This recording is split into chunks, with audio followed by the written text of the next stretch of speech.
It's a Wednesday edition of Locked On Grizzlies, and you better believe that we are excited to be back together. Damichael Cole and myself, Joe Mullinax, talking Zach Edey getting respect from ESPN that he was not given by the Locked On Podcast Network. Plus, the Grizzlies announced that they will be taking their show on the road down I-40 over to Nashville for training camp.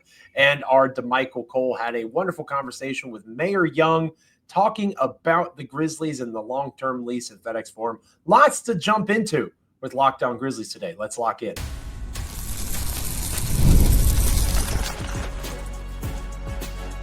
You are Locked On Grizzlies, your daily Memphis Grizzlies podcast, part of the Locked On Podcast Network, your team every day. You can tell that the season is coming because Damichael Cole is churning out content. It makes it easy to plan episodes when the season is getting so close with Damichael Cole and, of course, ESPN ramping things up with the season approaching. And as I, Joe Mullinax, one of your hosts, joined by the incomparable, the talented, the award-winning Damichael Cole, Memphis Grizzlies beat writer for the Commercial Appeal. And this is Locked On Grizzlies. We're so glad to have you with us wherever you're checking out the show. Like, comment, rate, review, subscribe on Apple, Spotify, Amazon, Google, YouTube. Literally anywhere you can get a podcast, you can catch up and hang out with Damichael and I here on Locked On Grizzlies each and every time an episode drops. And with the season being so close, it's every day, baby. Monday through Friday, come hang out with myself and Damichael. Spend about 30 minutes of your day, hopefully your first podcast 30 minutes each and every day with Damichael and I here on Locked On Grizzlies. And hopefully not only are we your first listen every day, you are also an everydayer, which means you are checking out the show each and every single day. Damichael and I appreciate it, I can assure you. And Damichael, you've been very busy these last couple of days, really jumping in and going head first into what is going to be a very intriguing preseason for the Memphis Grizzlies.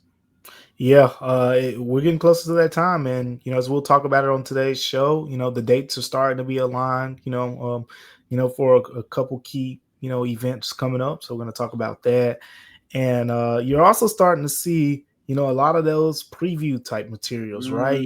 Projections and things like that. We've started to do it a little bit on the show here, but you're starting to see it everywhere, Joe.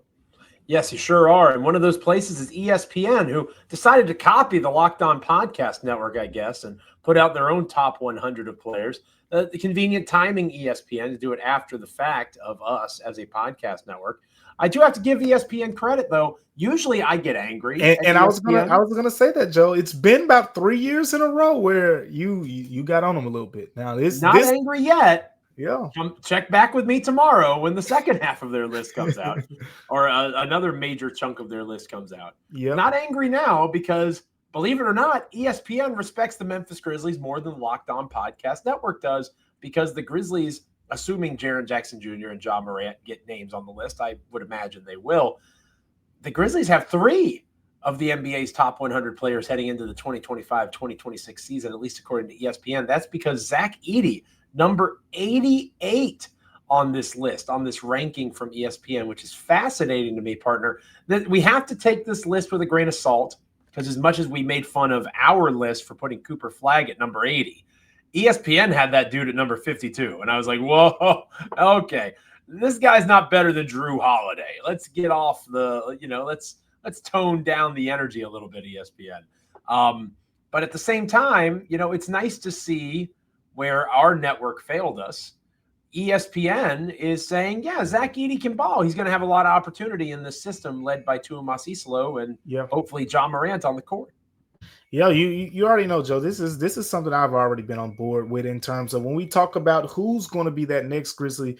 Everyone's talking about Ja. Everybody's talking about Jaren. We talked about here who's the third best player, and we I think I could speak for both of us when I say we've kind of agreed that right now it's Santi Aldama, but it's subject to change, over the course of the season.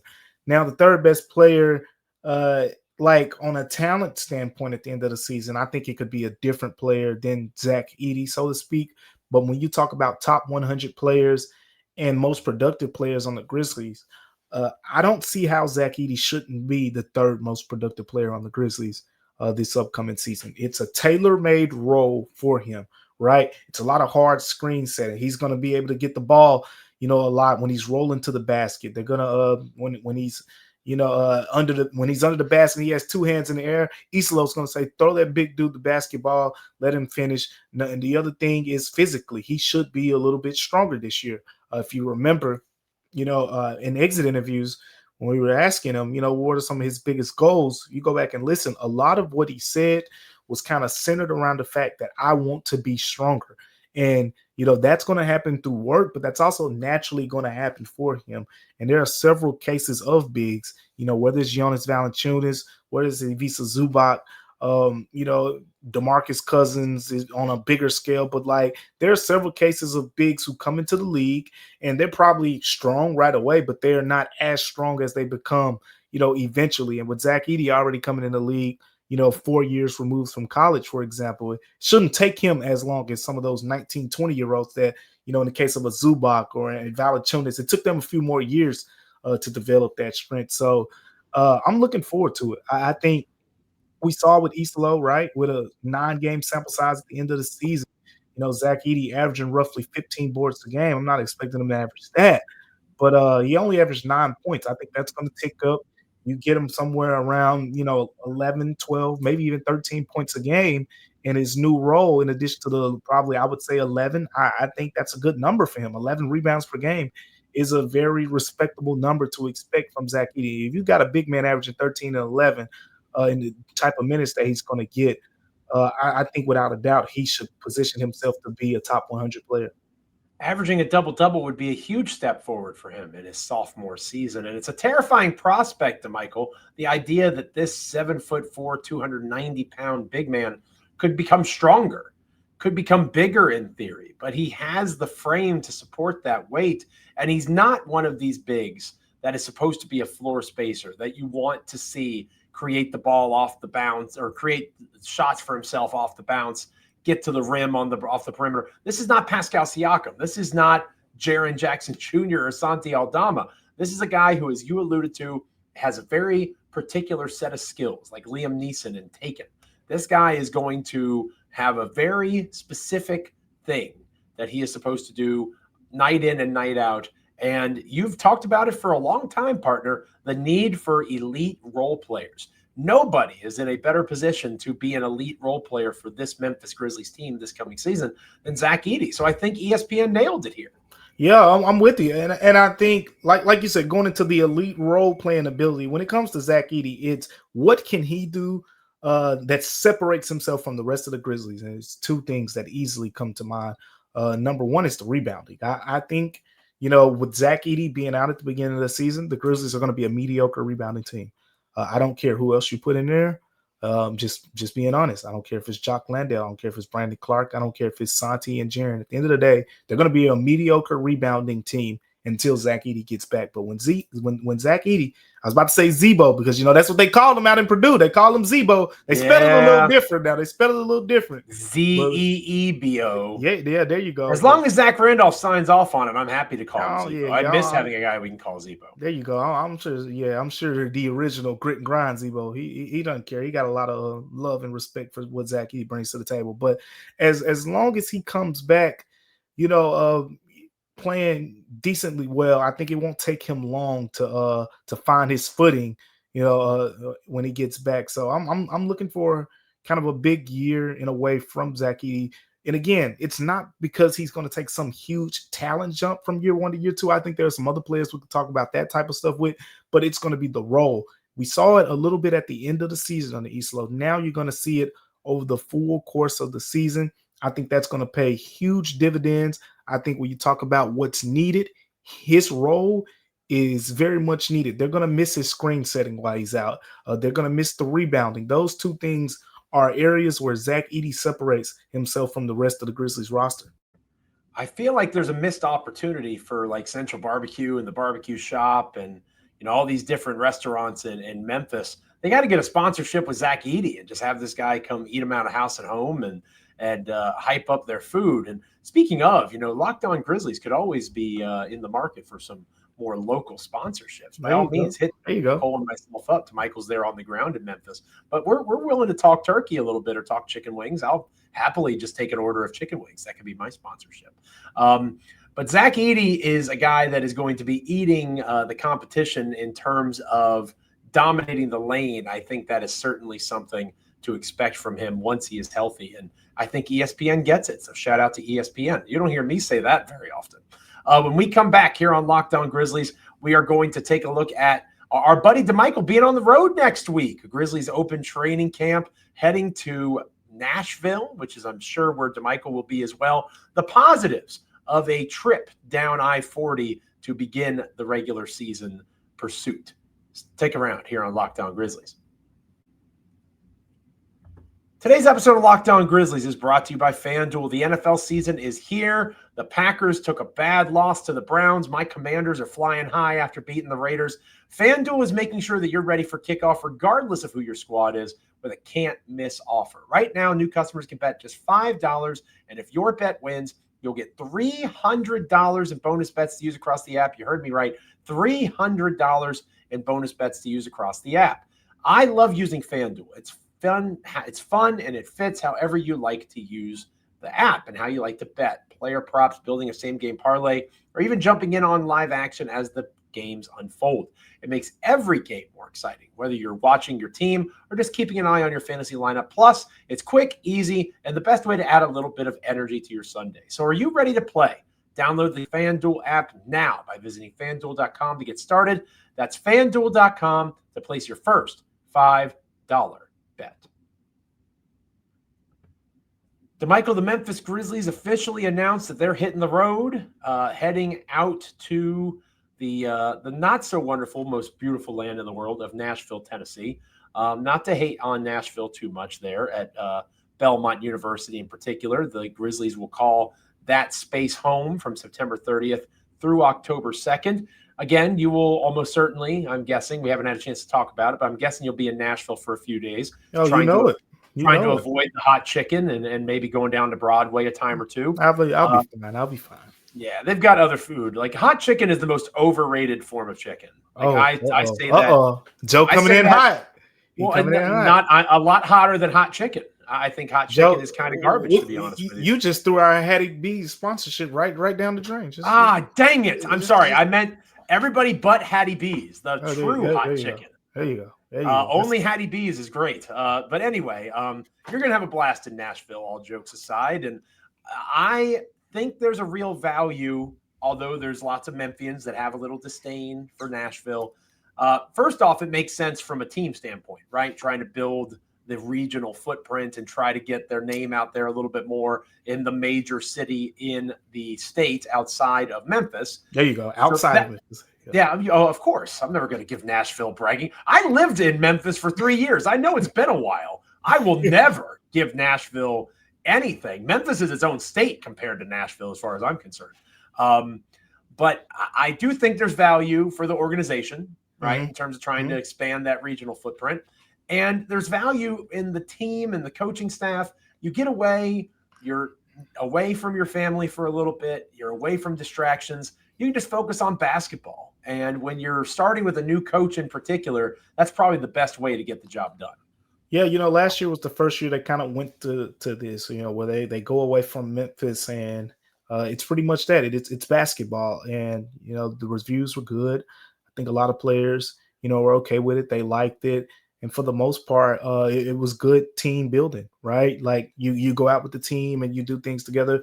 But then the players, when I talked to some of the players about this, they even went out together and the players were able to bond together. And last year they had a bunch of new guys, right? You got the rookies that you brought in and things like that. This year you got your free agent acquisitions and things like that. You got your guys, who are more familiar with the area that can kind of be, the tour guide, so to speak, or whatever the case may be. But yeah, so there's things to do there. Then you get the basketball, which when you're away from Memphis, you get to focus on that a little more. It's like when you're on the road during an NBA season. The players talk a lot about when we're on the road, it's just us. It's just us and whatever family that comes, as opposed to when you're in the FedEx Forum, you got 20,000 people on your side, so to speak. So it's a little bit different of a setting. But yeah, training camp this year is I can't wait.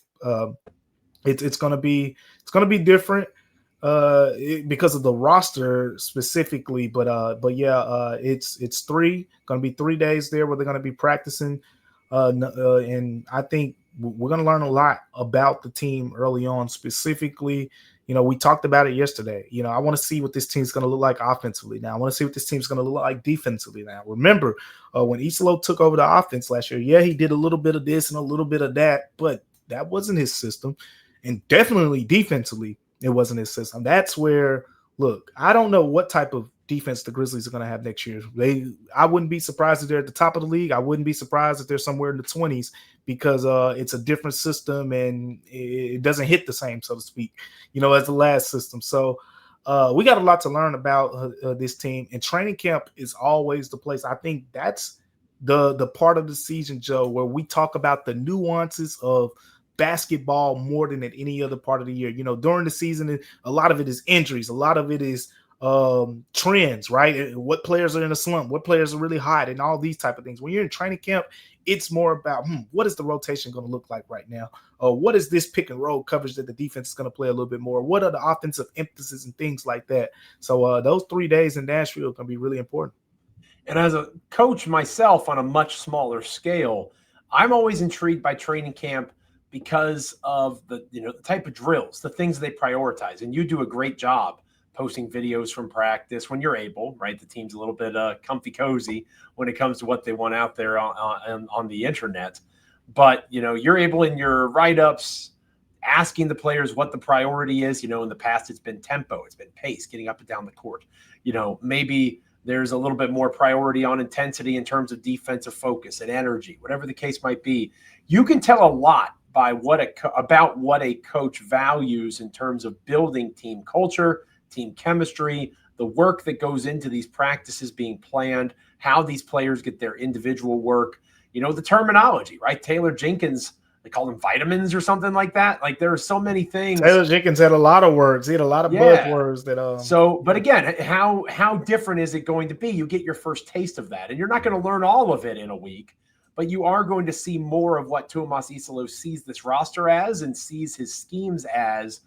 You're going to see it more over the next, week and a half than you did at all during the regular season. Because as we've talked about numerous times, Isolo's job was to land the plane. The plane is his now. It's taking off, and it goes where he decides he wants it to. Yeah, and I can't wait. I know I've said that a couple times, but I just want to keep reiterating it because, I'm sure everyone understands the magnitude of this training camp already.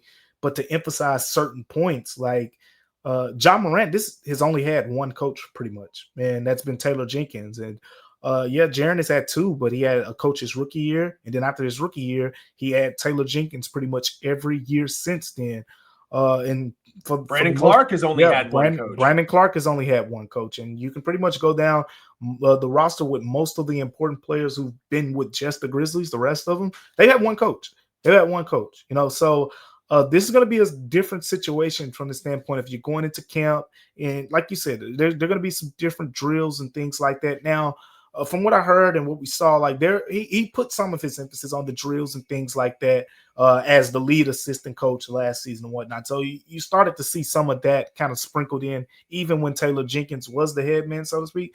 But I think now in this situation, it's going to be all Isolo. His hands are going to be all over it. And we're going to see what he's made of as a coach.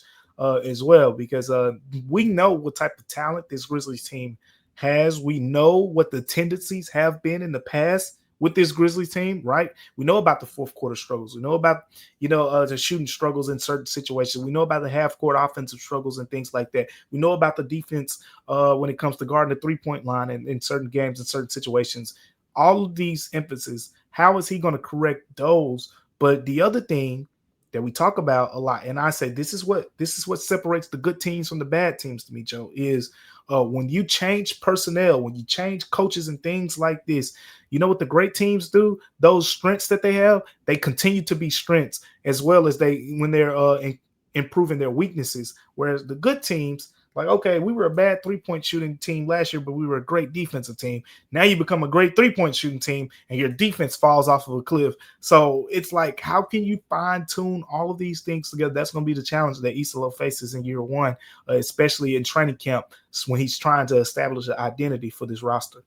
How he interacts with the media, how he puts himself in a position around his players, what times the practices happen, how they're structured, what players are allowed to do in their free time. Because again, while they're at camp, technically it's supposed to be basketball. So I'm sure he's not going to treat them like teenagers and they're grown men and they're going to be allowed to go live their lives. But it's just going to be a fascinating thing to watch unfold how this week coming up gets approached. So again, Media Day is this coming Monday, I believe, September 29th.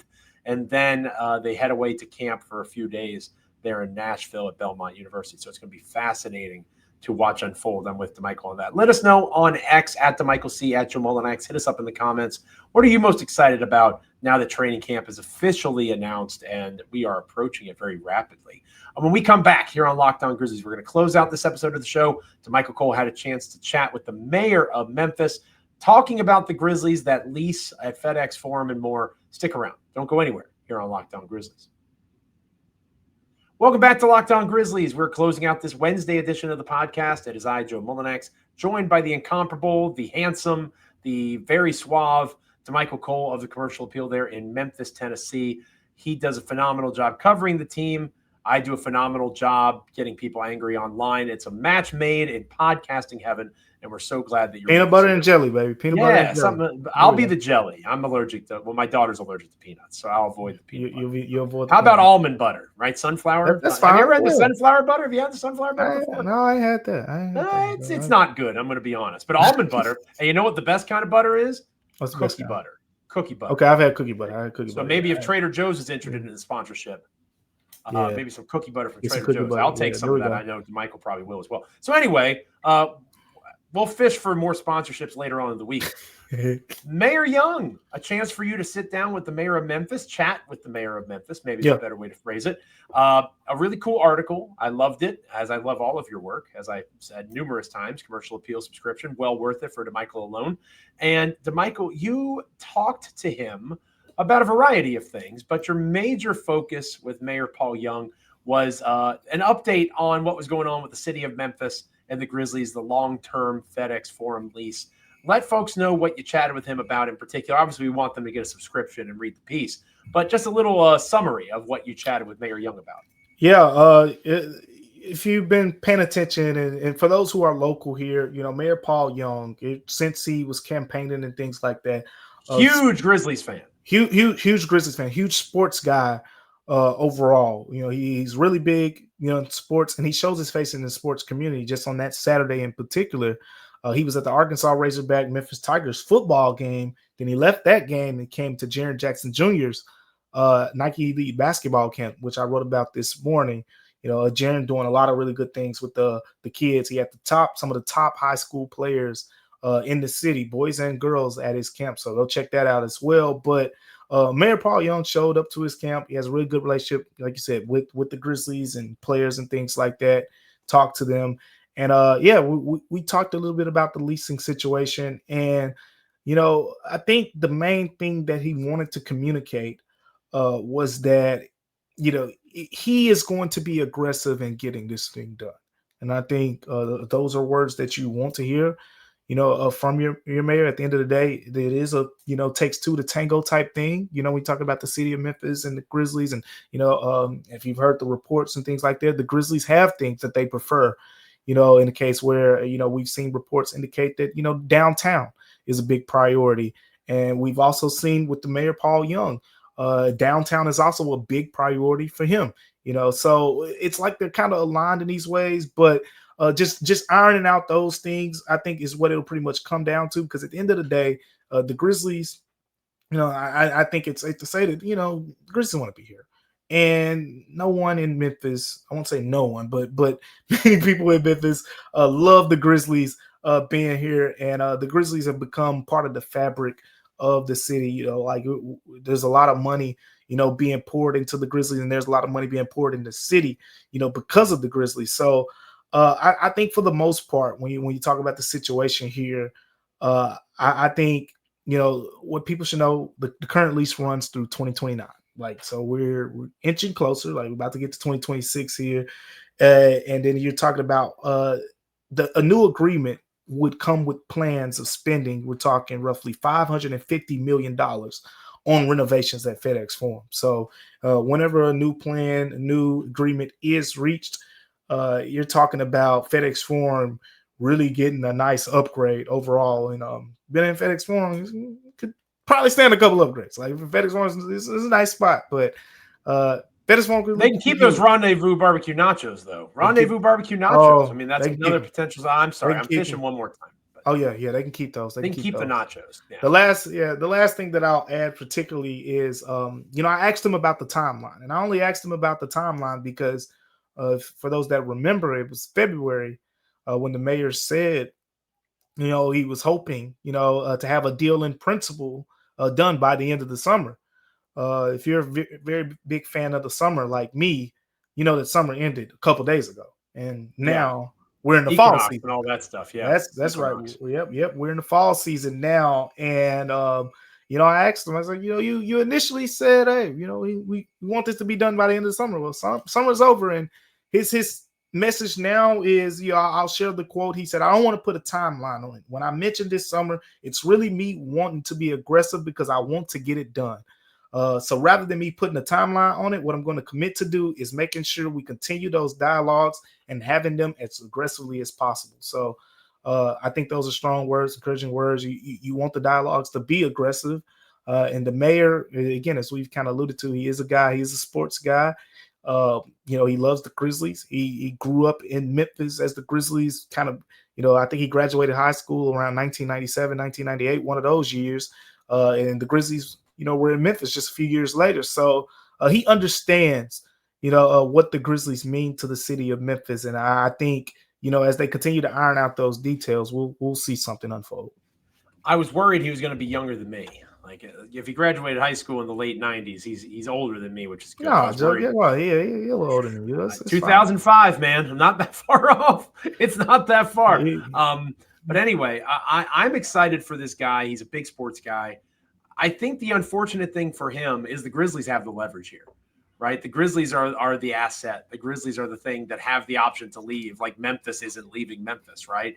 And I do think that it's important to point out that it's extremely unlikely that occurs, but it's far more possible that the Grizzlies leave Memphis than Memphis leave Memphis. So there's leverage to be played here.